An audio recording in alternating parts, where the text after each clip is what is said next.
Are we live? Are we live? Who we got? Who we got? I know it started early. There go Miss Bell, the Dub fam's number one comment. Hey, Miss Bell. I only you the only one I see in here. How does my mic sound? How does my mic sound? Because I know I had a my last review. My sound was a little distorted, so I'm trying to clean it up because I want y'all to get the best of me. Get the best of me. August love story.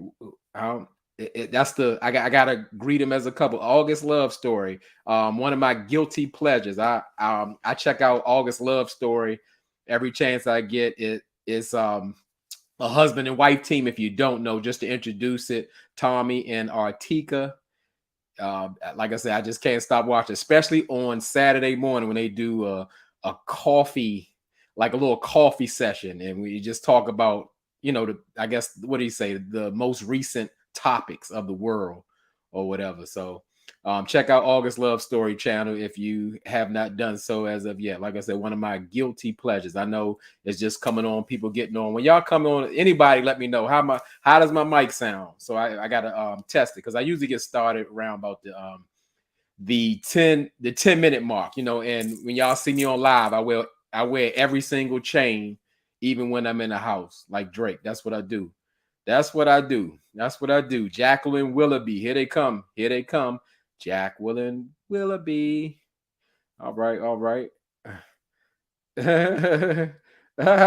What's up, Q? What's up, bro? He say he seen me out on the train or whatever. Yeah, I wish I got to holler at you because I ain't never met nobody. I never met nobody out and about, but I appreciate it.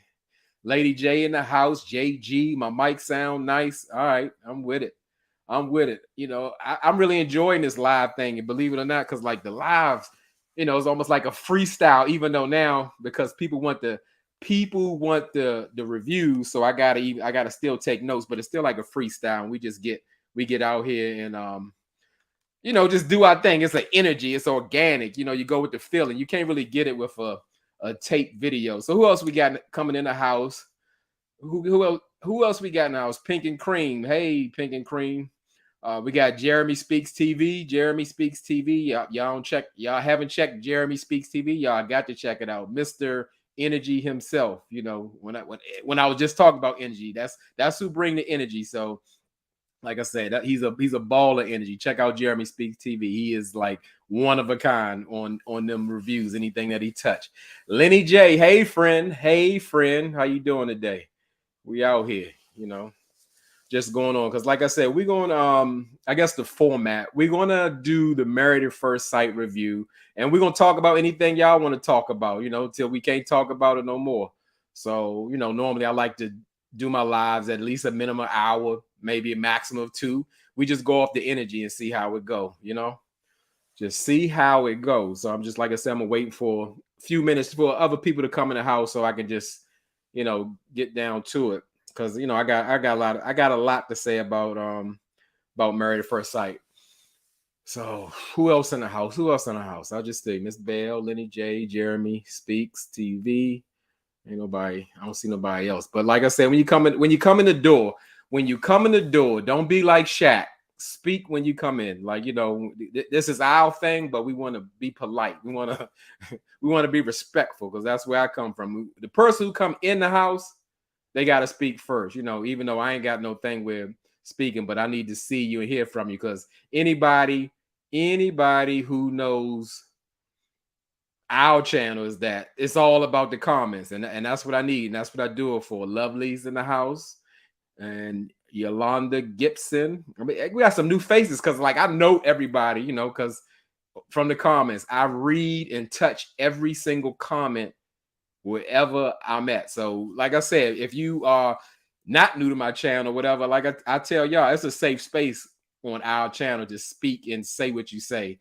Because, like I said, this is what I do. If I do it to get the energy from y'all and, hear what y'all got to say. Lovely. Love your reviews. I appreciate you loving my reviews. That type of energy really keeps me going. I appreciate any and everybody who take the time to look at me. Got Apple Charm in the house. Jay Blake. The chains. Yeah, the chains. Pink and cream. I tell them I'm like Drake. I wear every single chain, even when I'm in the house. When I'm in the house, I get comfortable. I get comfy. So I just feel like stretching out. Just doing it. Just doing. Where we at? Where we at? 5 minutes. We got a few more minutes to go for. I just want to welcome everybody, and I appreciate all y'all coming through. Let me get something to drink before we get started. I'm thirsty. Ooh. We got there go.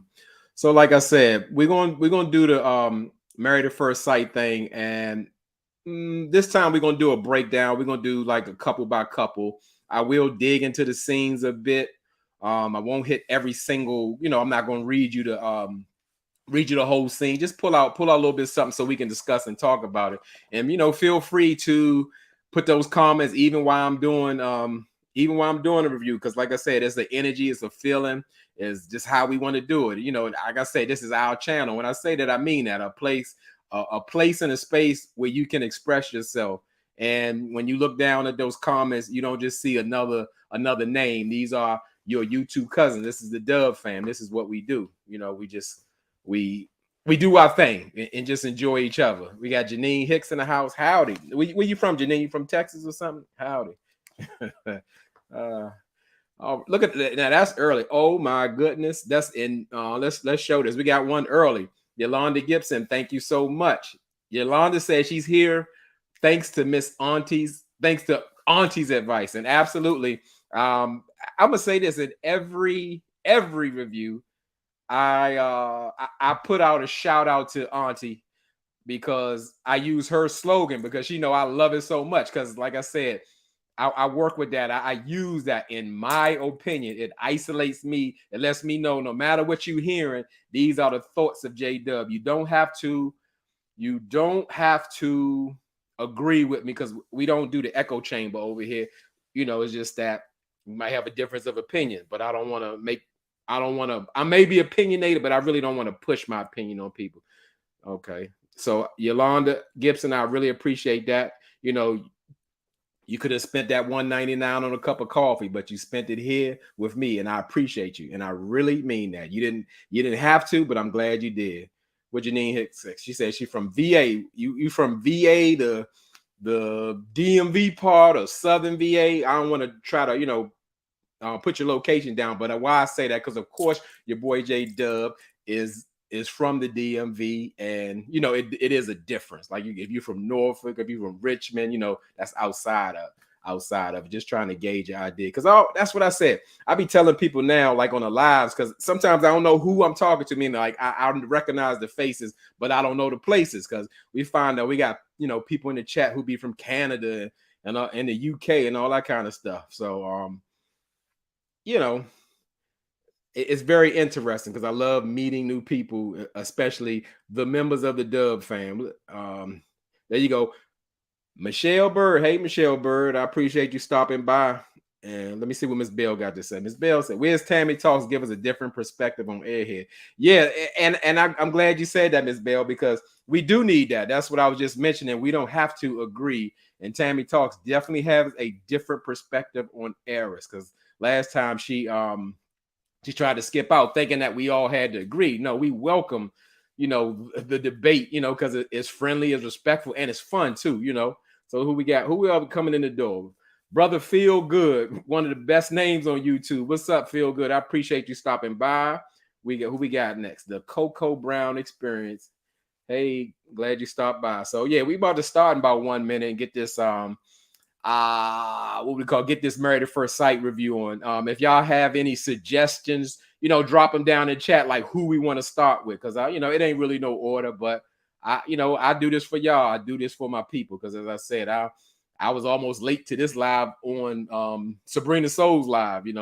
It was just I'm all about them comments and just enjoying my people who I respect on YouTube or whatever. So like I said, Michelle Burr said, "You gonna do Love and Marriage Huntsville?" You know what? In real life, Michelle Burr, I am like on a boycott. And guess what? If I keep hearing that I gotta do Love and Marriage Huntsville, you know what? I gotta do it, because I gotta remove myself from it. But I'm not a person to say to be honest, because I hate that. I think when people say to be honest, they lying. But what's the word? I have a problem like the setup of the show, like with Martell and stuff like that. You know, I think they letting the man get away with murder. That's my personal opinion. Maybe I need to take myself out of it personally. I did not prepare a review for Love and Marriage Huntsville because in real life I'm like halfway. I'm really like boycotting it for real. But however, as I said, when I see enough people speak on it in the Dub fam, I have to do it. You know, like I said, this is our channel. It ain't about all. It's not about all what I want, you know. And I have to kind of sometimes remove myself from the process. You know, the most boring couple, Pink and Cream saying the most boring couple, Michelle Bird, Martell doing. I know. I mean, Martell, he what's the word? He triggers me. That's what I'm gonna say. He triggers me because not to me like sound like a hero or anything like that. Just in real life, on TV in real life, regardless if it's my business or what people say, it's just certain way that people can't move around women around me, not while I'm in the room. So stuff like that trigger me. And to be honest, that comes from like seeing physical abuse when you grow up. I think that's what that is with me. So it makes me automatically go into protective mode. So when, you know, not that, let's say, I'm not saying not that women don't do things that provoke people or whatever, but when we start talking violence and intimidation and all that extra stuff, making people feel uncomfortable, it makes me uncomfortable. So it does something within me. That's what I'm gonna say. So yeah, like that Martell thing. That kind of I like that. There's the bomb say yes, boycott. Yeah, I'm feeling very comfortable with that in real life. I'm feeling very comfortable with that. I know there's a couple of people mentioned that, but yeah, I'm not feeling it because I don't support it like that. And to me, Love and Marriage Huntsville, it used to be one of my favorite shows, but like it's gone down the tank. Not that everything stays the same all the time, but the fact of the matter is it's gotten so far away from the premise of the show, which it had from the beginning. It was like one of my favorite shows. Now it's gone to like one of my worst shows. I dread watching it. It even looked like a dark cloud is over the screen, the way it be looking, just like everything is low budget and just weird and all this kind of dysfunction going on. It's something. So that's what I gotta say. So who we gonna be? I'm gonna go with who I got the least amount of notes. I guess I'm gonna call them that boring because whoever I wrote the less down, that's what I'm about. So let's go ahead and get into the episode. Let me send a shout out to DC Native. Okay, DC Native. I'm still watching because I love to see the sinking ship with Kilos Kang, that Carlos Kang and the captain. It is that DC Native. That's the perfect description. It's a sinking ship. It's like a business that's going downhill. It's like when your favorite pet is sick and you refuse to put him down. It's just like it's time to go. It's time to move on. We don't want to see you like that no more. It's not working. It's absolutely not working. So like I said, let me I'm gonna just go with I'm gonna say the most boring couple is the one I have the least amount of notes on. So that would be Nicole and Chris. So pretty much the whole episode, it starts out. It's only 3 days to 3 days to decision day, and with Nicole and Chris, it pretty much started out. Nicole and Chris Nicole planned a romantic dinner for Chris, and and I have to say, this is probably the first time I do this, and not that I'm beyond that, but usually when I give my energy or I put things out there, I usually write. So I have to really apologize to Shaq on Married at First Sight, because I always told the ladies, I give little tips. I was like, ladies, when your husband goes, oh, run, like I said, I haven't been around a man who says, oh, I don't know. But Chris, Nicole gave Chris a little romantic dinner. And when he came down the steps, Chris said, oh, when he saw the plates. So I gotta give it up to Shaq. I apologize, Shaq. I thought you were the only man that did that when you see something sweet, like you're looking at kittens and clouds and stuff like that.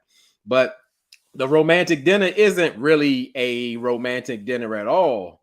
I'm gonna say rightfully so. It was more so of a meeting of let's call it clarity. Because Nicole wants some clarity. She wants to know, like, what's going on with Chris, like, because she's have to keep having the same conversation over and over again about, like, when are we moving? We're like the ultimate couple. We're couple goals. Everybody wants to be like us. We are so perfect. Even though I believe Chris and Nicole will stay together. However, I think they're absolutely the most toxic couple on here. People are loving them. I just don't see the love. I see a bunch of insecurities. I see childhood trauma. I see, self-esteem issues. And that's just not sexy, especially when you put two people together who share those traits. Those aren't positive traits. It's like a big gumbo of disaster. That's what I'm gonna say. I'm not feeling it. I'm not liking it. It just don't look and feel right to me. It's not good energy because I'm a big energy person. But all you have to do, all Nicole has to do, and everybody else who was watching this show really learned and got the reveal of how Chris really, really feels. Like, don't get me wrong, like, Nicole is absolutely super annoying, neurotic. She's a mess. And it's just like sometimes I don't know how Chris stands to be in the same room. But at the same time, Chris is playing her. He's dragging the situation out. And here's the key word. I want to help with people who have issues with the definition of the words that people use. This is an example of gaslighting. Chris is gaslighting Nicole. He's making her feel stupid or crazy of how she keep asking and asking and asking about the move. As far as I could see, from what I see, it pretty much looked like they have decided to stay together. And at this point, we 72 hours away. And Chris is like, let's just slow things down. Let's wait till decision day, and then we'll see, and we'll make decisions one step at a time. We don't want to make major decisions. We don't want to move too fast. And then he's extending the lease for 9 months. And now it's time. He's getting closer and closer. He still doesn't want to find a place. Now, granted, Chris has the right to really have his decision day. He could say to Nicole, I think we're having a wonderful time. I'm going to make my full decision on decision day, and let it be that, and let her deal with that. But no, he's dragging her along. And she's going along for the ride. But guess what? I can't remove responsibility from her. When he first said, like, hey, you know what? I got about 3 months on my lease. You got about 3 months on your lease. Let's add 9 more months. Make it a whole year that we ain't going to be together. Or, we're going to live apart. And that's when it was time for Nicole to draw that line and say, like, nah, that ain't going to work. That's kind of a deal breaker to me. We're living together for a couple of months. And guess what? I want to live with you. And if we're not going to be together, that's fine. But I don't want to go through this process, live together every single day, and then you come over when you feel like it. No, that's fair. Like, that was up to her to say, I'm not comfortable with that. So really, I can't blame Chris. I can't blame it at all. Give him all the blame. That's what I'm going to say. But he's absolutely playing with Nicole. And I would not be surprised if he actually said no on decision day, because it's very telling. What Feel Good say? He said when he couldn't figure out the dog situation, Nicole should have known to take control. Right. Nicole seems to take control when the situation more so benefits him. She does let's say the mothering thing. you know, she's the firefighter. She puts out the issues or whatever. However, she's doing like the very same things what she's accusing him of, saying that he is going to be so invested in her that he's going to sacrifice his happiness. That's what's happening to Nicole right now. She's going way over the top for him. I mean, just think about we talking about when Phil was talking about the dogs. It's been what, 8 weeks, and Nicole's dog hasn't been there just for a visit, not even for an overnight stay. Shout out to Lady J in the house and Paula's picks. Yeah, that's problematic because there's no balance. It's all about what Chris wants, and now at this point, Nicole is starting to feel him back up off of her. You know, it's a thing now because she ain't stupid. She might be crazy, but she ain't stupid. She like, hey, he kind of backing up off me. Maybe, you know, maybe it ain't really there like that, because it almost sounded like she was saying an if or I'm saying my goodbyes. You know, it's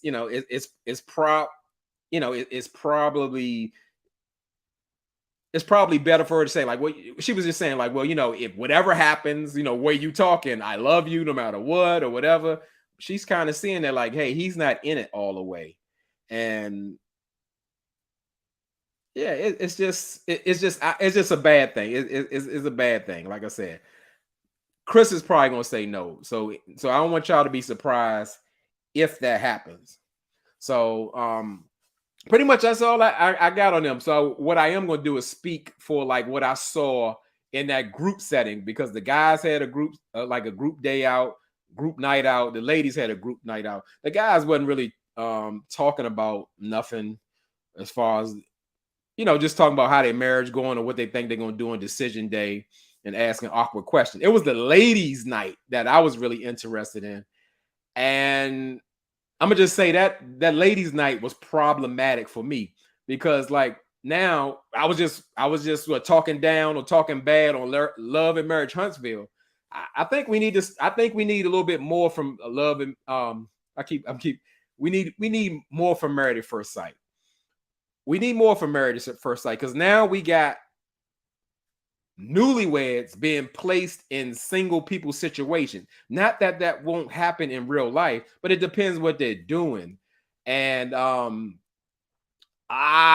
it's like, why would you put all those ladies and have men go up to them and start questioning them about their status? And you know, I'm gonna get to the Jasmine part on her part, but just the fact of the matter, like Nicole, she started doing little spins and stuff. I don't know if she was nervous or what. To me, this is my impression, my opinion. Nicole, from the beginning, I got the impression like she's a good time girl from the beginning, because like when at their bachelorette party, she was like, I'm still single as a dollar bill. You know, just that's her stance. Now, I don't know if she's used to dealing with you know, men of color or what have you, but yeah, she seemed kind of awkward, but she seemed like she wanted to deal in the process. But I got to catch this comment I missed. I got to grab this one. Let me go back and grab. Let me put this one, because I'm glad August Love Story put that in there. Is that it?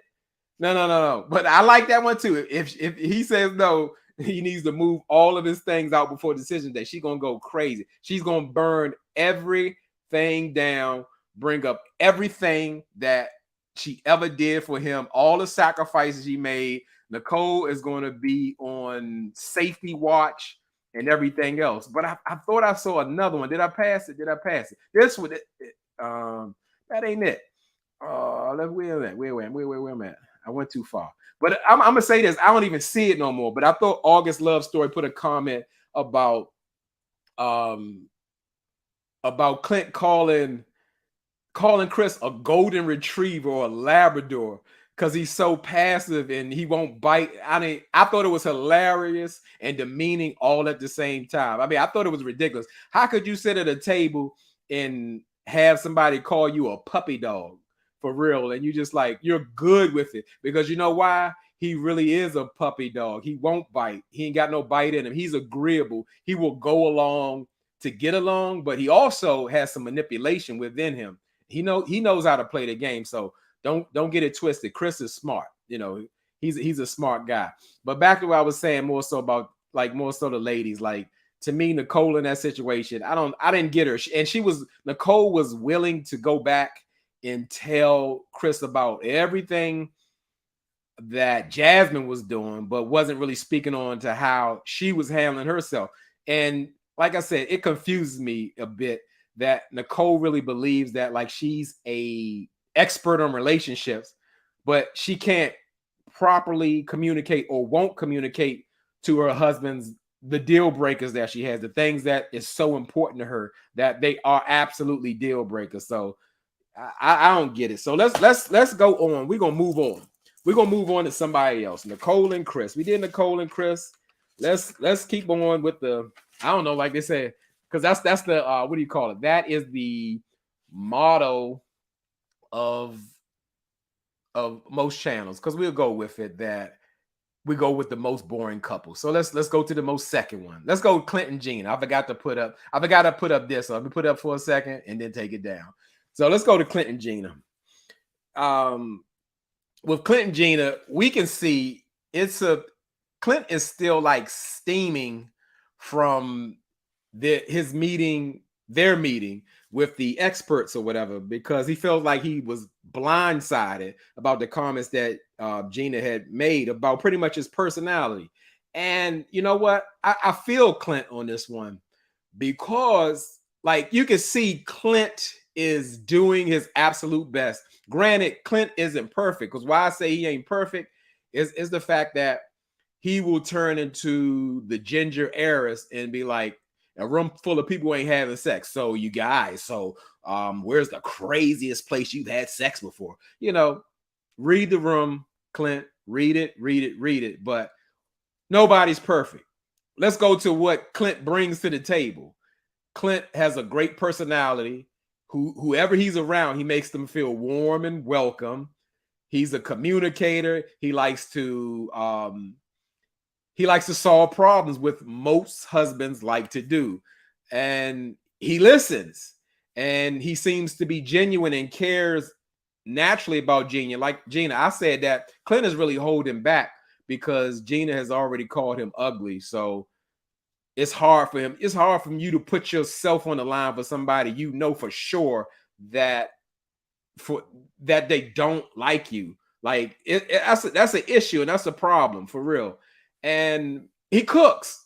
What else? He loves her child.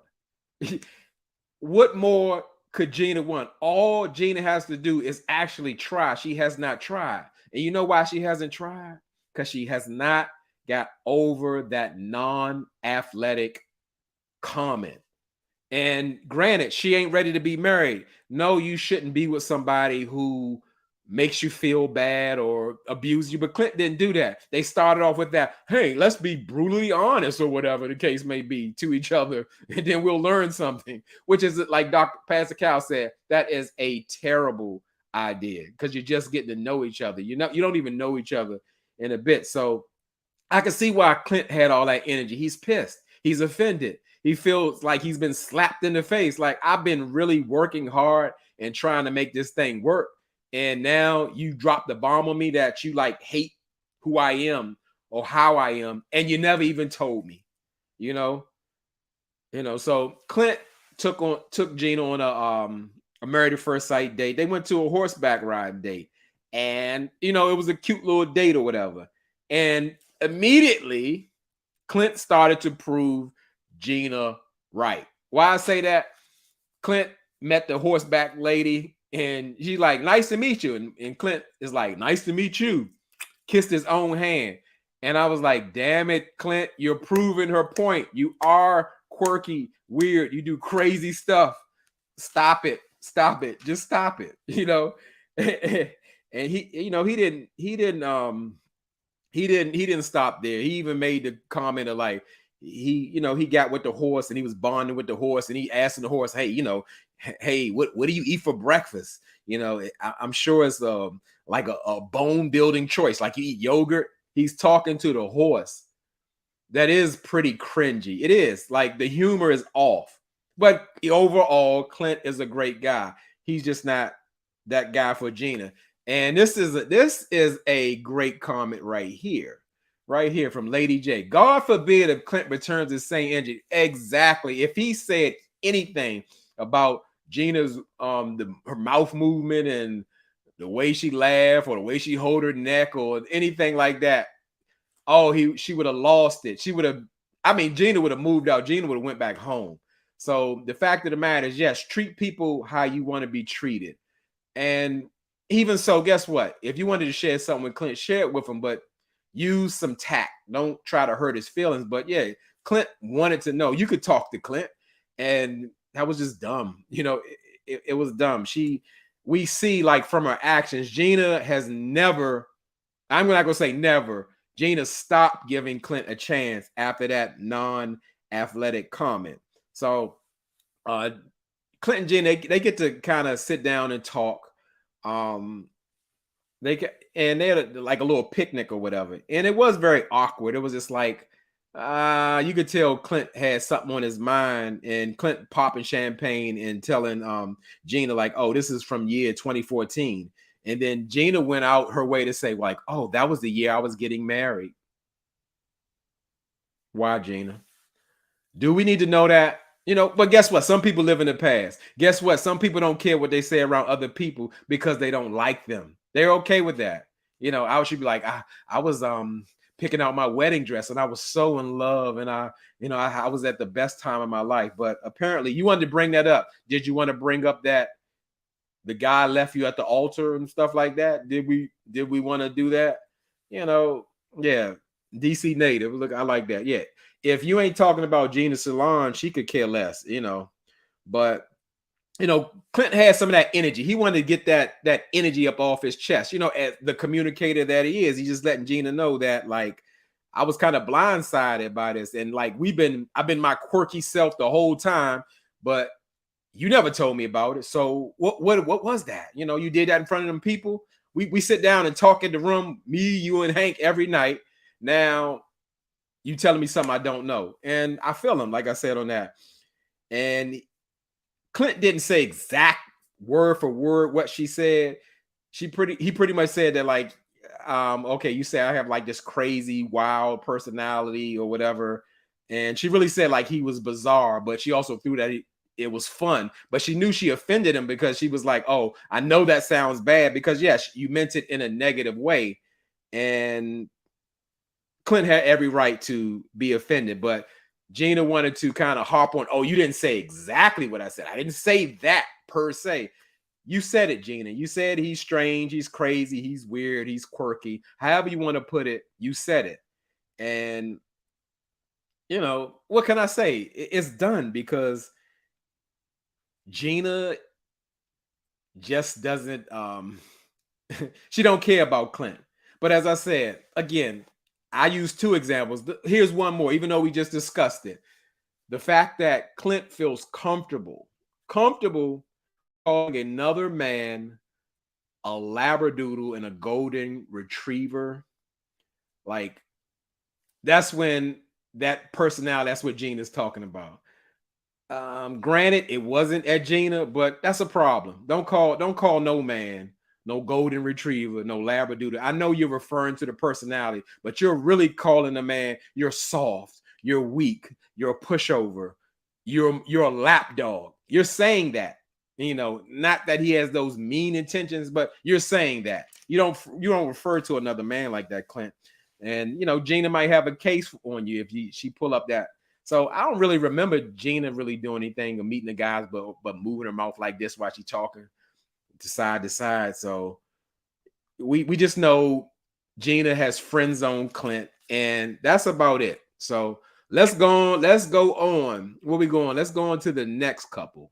Who we gonna do now? Who are we gonna do now? Let's see. I'm gonna go on with the least amount of notes. So it's almost a tie, but let's go here. Let's go here. We're going to Shaq and Kirsten. Let's go to Shaq and Kirsten. Shaq and Kirsten, at this point, I guess they doing their final dates or whatever. And Shaq and Kirsten, they're going to make a song about their love journey. And again, you know, I'm gonna ask that question tonight a lot. Why? You know, They don't. They have a struggle love. They don't have a type of love you want to make a song about or something you would be proud of. And let them tell it. They'll tell you they've made strides. They've made progress and growth. But no, if that song don't have like pain and insecurities and isolation and suffering, I don't know who they talking about if they're not talking about that. You know, Shaq pretty much constructed the song. You know, he's a songwriter in the group, but you know, it makes sense. He's delusional. Shaq can write his own story. Shaq is about appearances, and you know, it's about just all looks. So, but he's not by himself. Kirsten is a little delusional. I know it's a difference between being optimistic and delusional. Like it's just like it's not gonna happen. It's so far from reality. It's nothing like you talk about. But again, what have they really accomplished to do that? So when they pretty much finished the songwriting session, you know, you can see. I'm gonna go ahead and say that. I'm gonna say that it felt like Kirsten was pretty much begging Shaq, but nicely to like you need to say yes. You need to say yes on decision day because I'll promise you that we'll have more family time. You'll meet my dad.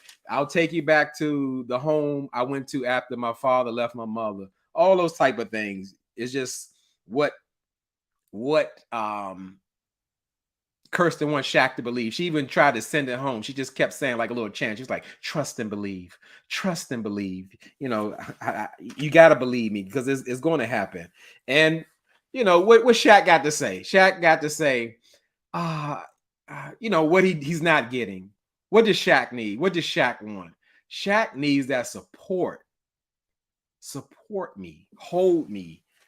You know, I don't know, go everywhere with me. Anything I need you to be there. Quit your job, but I can't support you, but quit it anyway so you can be there when I need you. And even Kirsten at this point is saying, like, it's frustrating. Like, I'm really trying, but it's never enough for Shaq. It's a missing piece for him. So, you know, he's still harping on, like, she didn't go to the trip with him, or obviously Shaq was doing, I guess, failing in school at this point. And as I said, my theory is on if Shaq wasn't out on Wednesday night at midnight doing the high kicks and glow sticks party with the mentees, he could be studying more.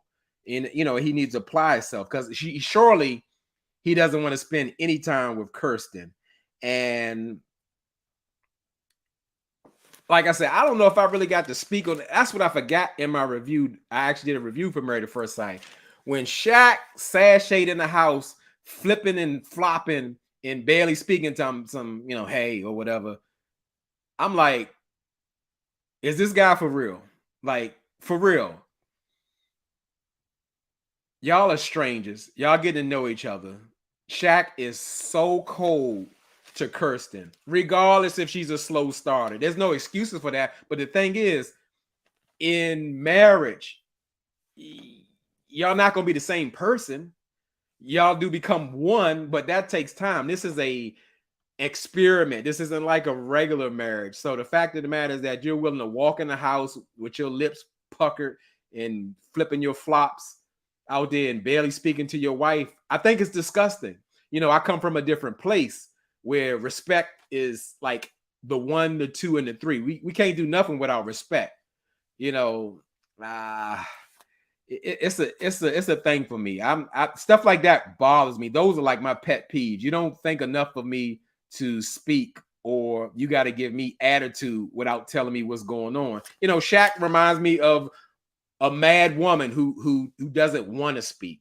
You know, I don't get it. Okay, I'm gonna take this. I like this. I like different perspectives. Lovely saying, in her opinion, Shaq did a 180 after being told many times she wasn't attractive. And yes, we can address that because why I say that, I think Shaq explained the best on the previous episode. He said, like, in tearing down Kirsten's wall, he began to build his own wall. You know, like, if you know that, let's do something about it. Stop giving the lady attitude. It wasn't on your time.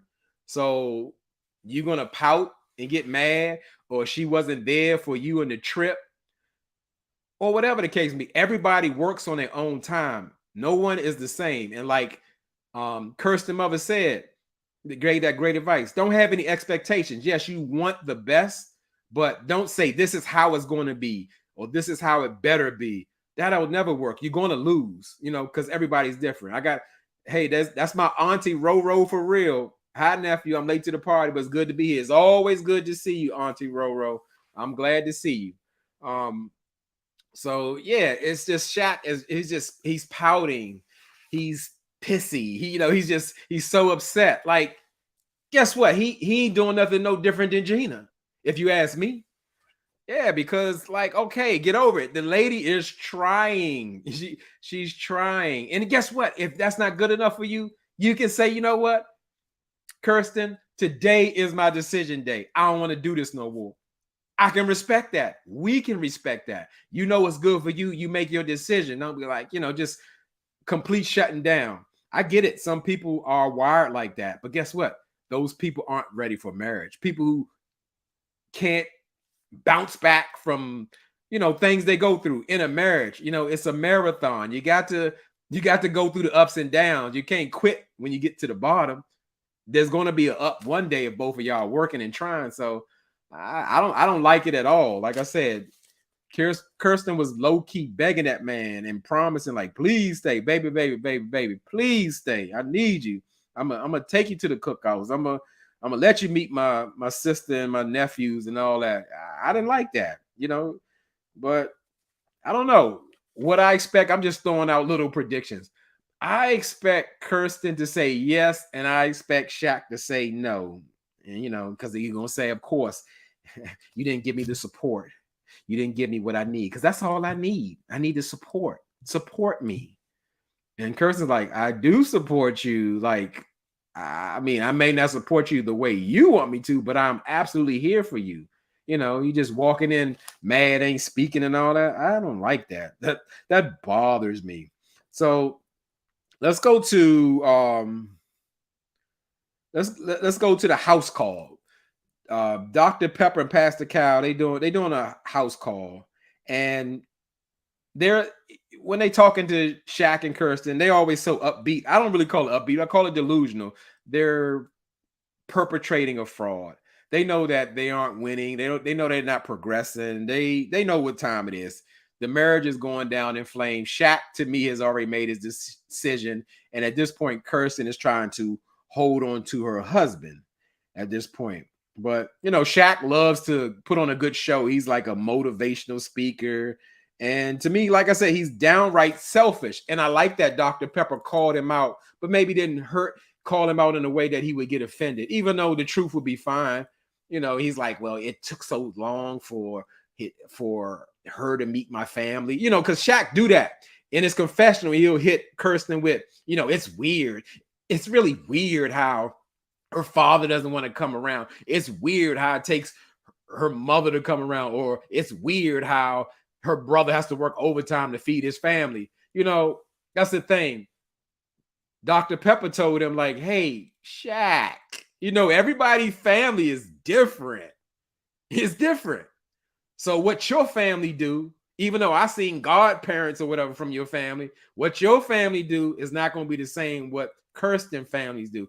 Like I said, Shaq is good on paper, but he's not husband material. That's what I can say. I can really say that. He comes off like really selfish. Couldn't Kirsten flip the script and say, well, it's weird that you never met your father in your whole life. It's weird he doesn't come around. It's weird, because Shaq wants everybody to live in his shoes in his life and go through Shaq will let you. It's weird you weren't in a car accident when you were 7 years old and got caught in barbed wire. Like, Shaq, that's your life, not my life.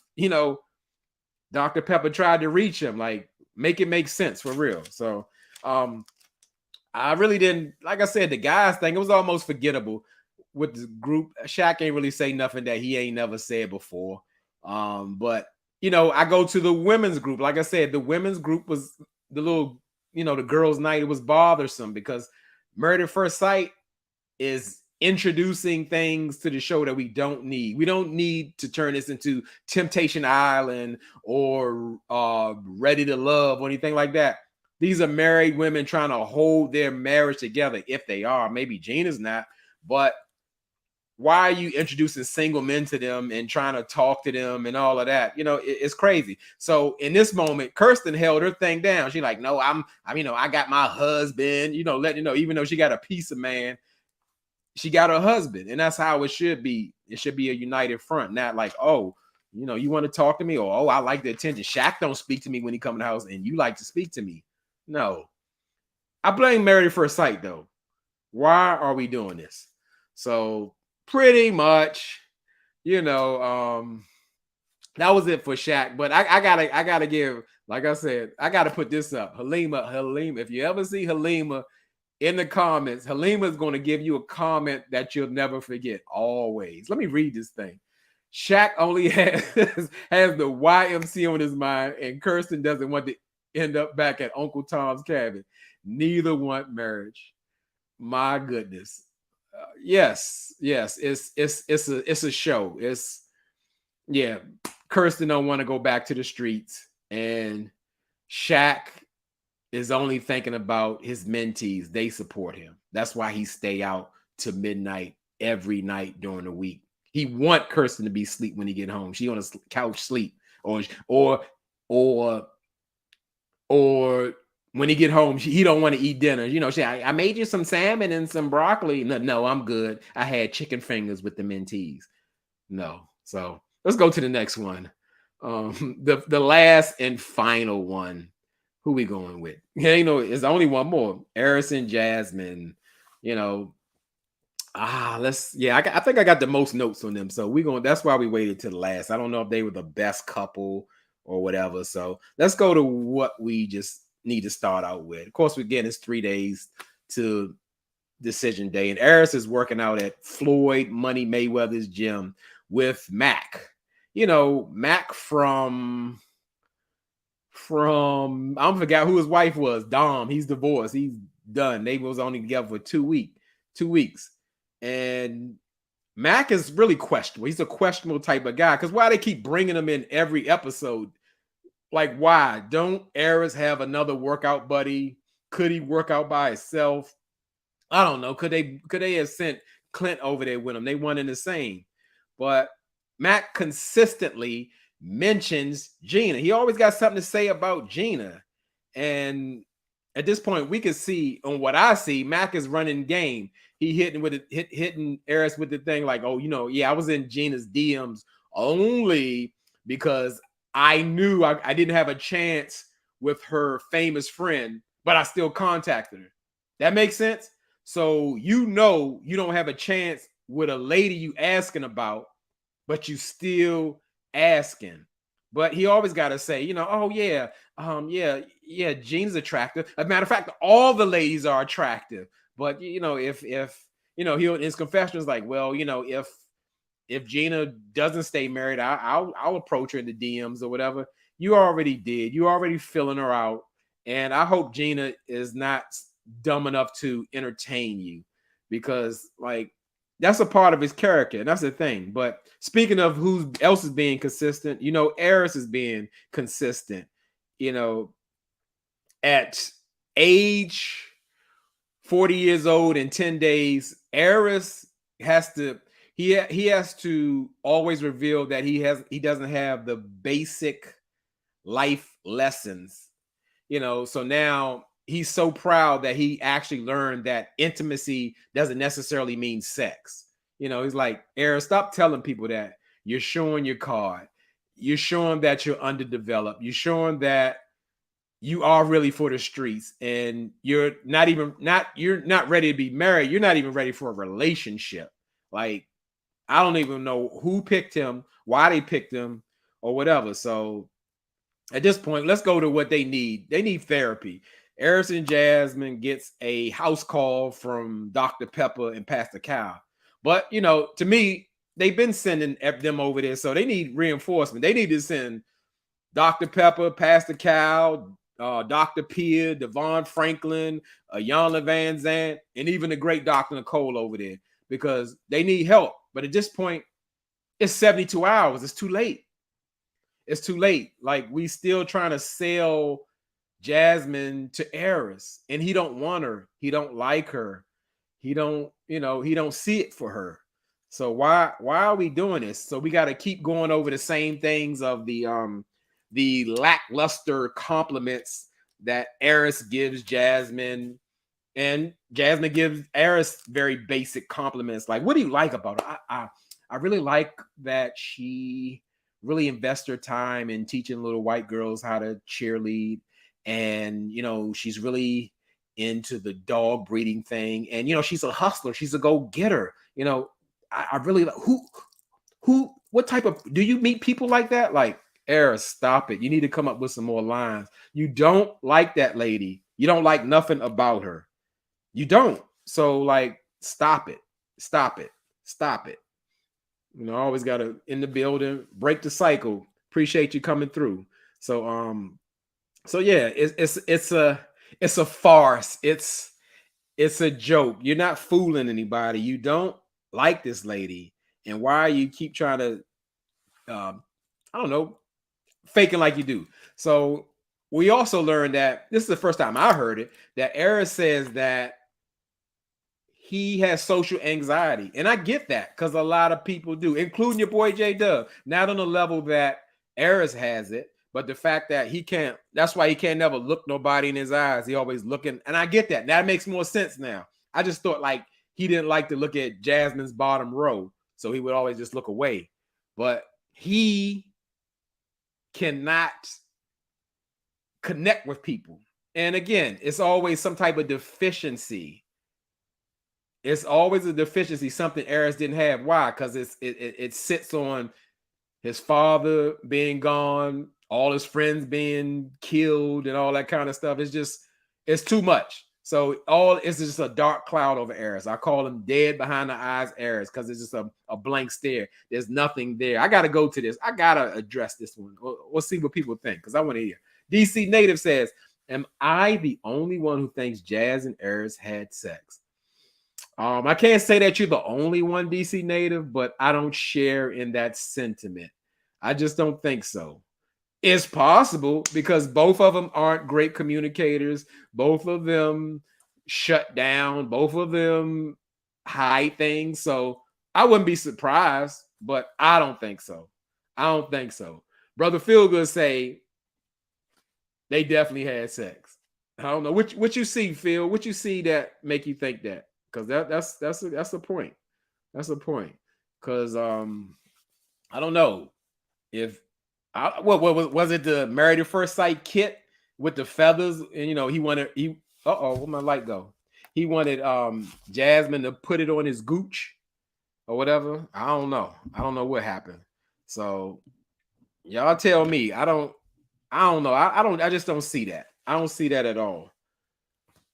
So no, I don't think so. Okay, Lovely got something to say. They look a little more cozy. Eris claimed that, I got, when Pascal was like, the way you touch it, like, I got on the right cheek. It wasn't on the right cheek, it was on her hip. I didn't see it on the right cheek, but yeah.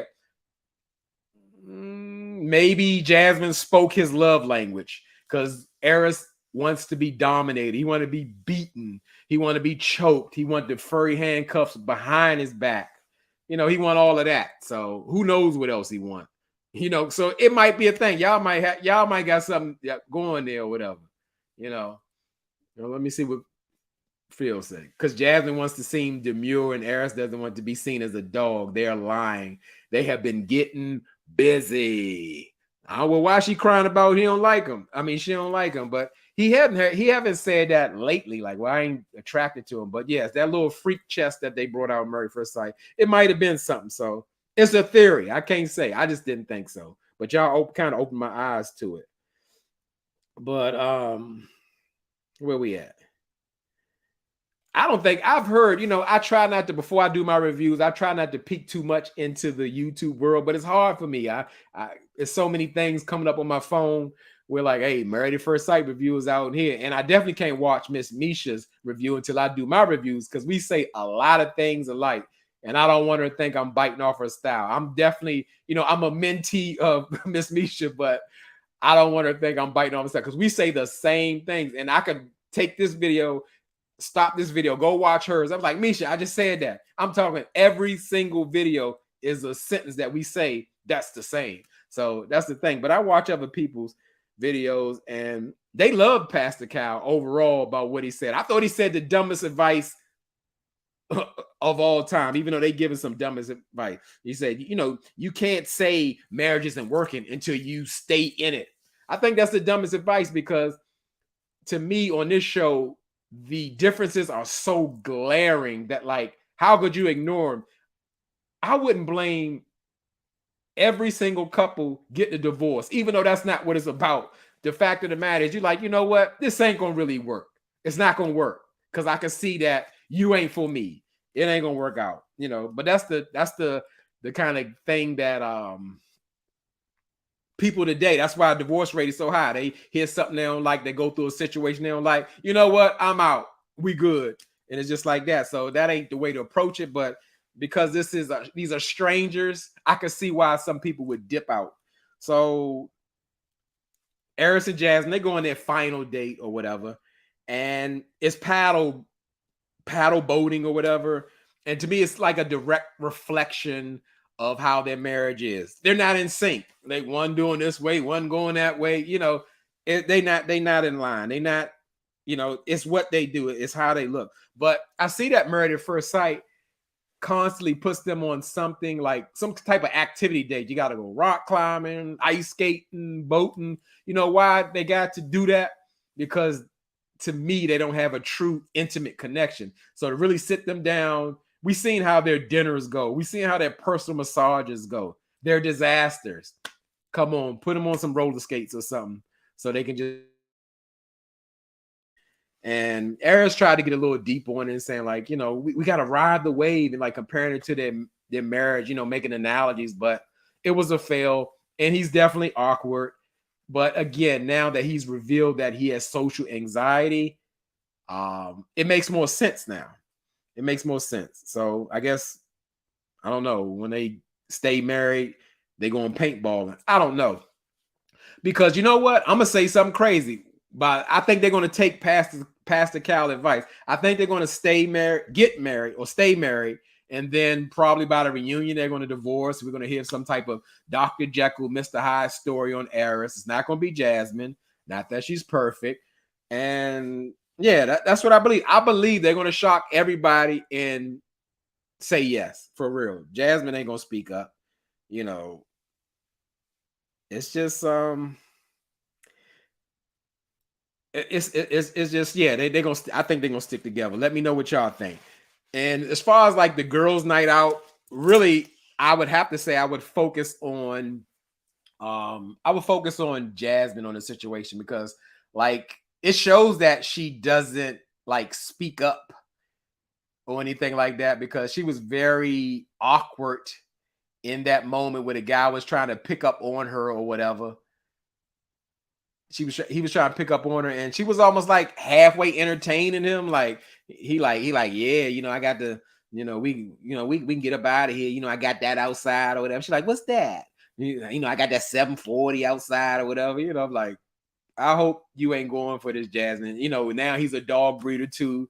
And in a confessional, she said like, hey, I like the attention, because Eris ain't giving it to me. So that's why I'm going to go again with the theory. Again, no, they're not having sex, because she's still crying about that attention that she's not getting from Eris. And it seemed like she was like kind of really entertaining that dude or whatever. We even thought about it. But again, I still think that it's Married at First Sight fault. Why are you putting them in that position?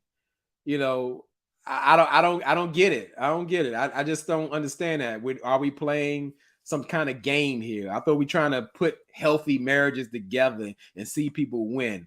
That ain't it. So, for the episode, that was about it. Like I said, I made my predictions throughout of it. I'll go over them again just in case somebody came late. Eris and Jasmine, I think they're going to say yes and surprise a lot of people and then break up later, probably for the reunion. I don't even know how long they can last. Nicole and Chris, I'm starting to feel that Chris is going to back out on Nicole and she's going to lose it. Maybe not on camera, but her eyes will not be able to lie. You'll see the crazy in her eyes if he says no. She's going to be devastated. They're going to need emergency healthcare staff on duty for Nicole getting rejected. I gotta send a shout. A1 from day one. Hey, I'm glad you made it. You know, just wrapping up Married at First Sight, just talking about predictions or whatever. So Nicole and Chris, yeah, that's gonna be something. Kirsten and Shaq, I really believe Kirsten is gonna say yes. I believe Shaq really wants to go back to his old life. He doesn't want to buy a $2.9 million house. He doesn't want to spend time talking to Kirsten, even though he was begging her to open up at first, but now she's talking. And as he said, he's built his wall up now because he took hers down. So, you know, that's the thing. I think Shaq is done. Shaq want to go back to the mentee group, and that's pretty much it. He want the freedom. You know, he says to the guys like, yeah, I want to wake up to someone. Like, he didn't say, you know what? Kirsten has left an impression on me. When I see her in the morning, I'm glad she's there. I love waking up. He's, I want to be married to someone, a faceless person, not Kirsten. So my prediction, Kirsten will say yes. Shaq will say no. Jacqueline Willoughby say, not the mentees. Hey, that's who we love. You can see it. His face lights up when them special men's come in that room. Wherever they at, he loved them boys, you know. So yeah, who did I say? Did I say I did say Eris and Jasmine. I'm getting Clint and Gina. It's a no. Clint wants to say yes. He's absolutely not going to say yes because he knows he has zero chance with Gina, and Gina is not even going to play with it. I don't care. They may play back and forth with like, it could work. This could work. Gina has no intentions. Gina's already married. She's married to the salon. So she don't have time for Clint. And she don't like Clint. You know, but I'm telling you, Clint, I'm gonna jump out there. Clint loves Gina. All she got to do is give him a little inch of hope. He gonna be the best husband you would ever see. So I hit Nicole and Chris, Clint and Gina. I said Eris and Jasmine is going to surprise everybody and say yes, and Shaq is going to say no to Kirsten. So that's about it. So as I said, that concludes the review for Married at First Sight. As I said, I didn't really prepare for any other things. I just like I leave it on the live and let the organic feelings and energy just come about. But I do got one topic I want to address shortly, just to see what y'all think, because it's just, to me, it's like a whirlwind. But you can drop down in the comments if something that we can discuss. If not, we can bring it to an end. But let me talk about this for a few minutes. Let me talk about this. Let me talk about Jamie Foxx. I've been hearing so many different things about Jamie Foxx and people's views on it and all that. And it's getting kind of weird. You know, 1 minute from different sources or his friends, we got it's something serious where all his jobs are canceled. At this point, we need to pray. It's going to the worst. Then we get the information from his daughter that he's okay. And then last report, he's been actually upgraded that Jamie has been home all this time, but only sent out a 1-sentence tweet or IG post that he's thankful for the prayers, and that's it. Not that he's okay, not that we ever saw his face or none of that. And he even said that he's been playing pickleball while he was 8 days away of finishing a multi-million-dollar movie. something is wrong here. And again, I don't know. I'm holding his daughter accountable if she's not telling the truth. I hope that's not the case, but it's not making sense. It's not making sense at all. And yes, I'm concerned. People got this new thing where like, oh yeah, that's somebody's business, and I don't get none of that, because like we're on here, that's what we talk about, what's going on in the world or the celebrity. Because guess what? In real life, celebrity is public. Yes, you may have some type of private things going on, but when you're a celebrity, you belong to the world. You don't get to disappear or say, oh, I shouldn't share this with you. No, you are a part of the culture. So you don't get to have the celebrity status and then say, I'm a private person. Yeah, you could be private deep down inside. That could be your mindset or your demeanor. But no, you jump out there in the celebrity status, you are public, whether you want to be or not. Because there are people who are rich and famous, but really keep a low-key life. They're not out there like that. So yeah, I'm concerned. And I hope he's okay. I don't know. But guess what? In real life, with everything, time will tell what's really going on, what's happening. I just hope that he I like that. I like this comment right here. His daughter said he's all right. Who he played pickleball with? I guess he played with her on the tennis court at the mansion. But can we get some pictures? Can we get a statement from Jamie? I don't know, because that's an extreme. You coming out the hospital, you can't work for things that you're not under contract for, and also cancel the things that you have future things. Those things are canceled too. Something is wrong. You can't walk away from stuff like that without being sued for everything that you have. So something is wrong. It's not making sense. So yeah, I'm concerned, but guess what? I gotta let it go. Because like in real life, when we invest in people, like we spend time watching movies or a person or whatever, we're invested. So we do care about them or what happens to them. It's natural. So don't like, oh, just give us our privacy. We don't want y'all to know nothing, but we're going to put these things out and you shouldn't think about it or suspect them. No. So in real life, wherever, I pray Jamie is okay or will be okay. And it's just getting a little weird. I had to say something. It's a problem. It's an issue. So yeah, what y'all talking about in chat? Let's see. There we go. I like that. I like that. Pink and cream. You're allowed to care as a human being, right? Yeah, it ain't like, oh, I can need to be in his business or nothing like that. I want to know he's okay, because it was put out that he was in serious condition or like we was gonna lose him and all that kind of stuff. Yeah, that's natural. I just want to, if he show his face and say something, I'm good. I ain't got no more. Pray for a speedy recovery. He's good. We know that. But all this wishy-washy and funny stuff out there and people giving different conflicting statements, that's an issue. So I'm going to let it go. Like I said, send the prayers to him, and we will find out later what's really going on with him. So I ain't nobody really putting that out there. We good on topic. So I'm going to close up this live. We've been over here a little over an hour. I know for some people, even Miss Bell, Miss Bell is a sports fan. For people being here on the big game night, I don't even know what time to start, but I promise to do a live. And that's what I'm going to try to commit to do, being consistent like Eris and who else I said was good. Let's just stick with Eris. I'm just going to be consistent, but in something positive, that I want to try to do a live either Friday or Saturday nights, but primarily on Fridays. But yeah, I want to stick to that because I really enjoy them, and it's so much easier doing a regular review. Not that it's difficult, but it's just that energy is different when we're on live. So again, I appreciate everybody stopping by. Anybody who super chatted, any of those things, like it's a real thing. Y'all being here, y'all could be anywhere in this YouTube world, but you're here with me. I really appreciate it, and I really mean it. And I'm thankful, especially extra thankful for the new names I see, because I know everybody who come through here. So when you knew, I'm just telling that warms my heart.